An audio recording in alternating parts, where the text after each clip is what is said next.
احنا اساس شغلنا احنا بنستخدم الخامات الطبيعيه، ودوت صدف طبيعي بيتم استخراجه من البحر، ودي بتبقى يعتبر هي مواد صلبه اللي بيستخرج منها اللؤلؤ.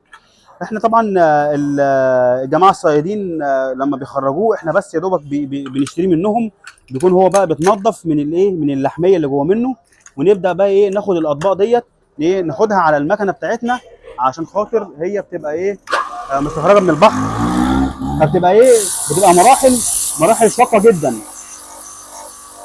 علشان نظهر جمال الصدف بالمنظر دوت كده.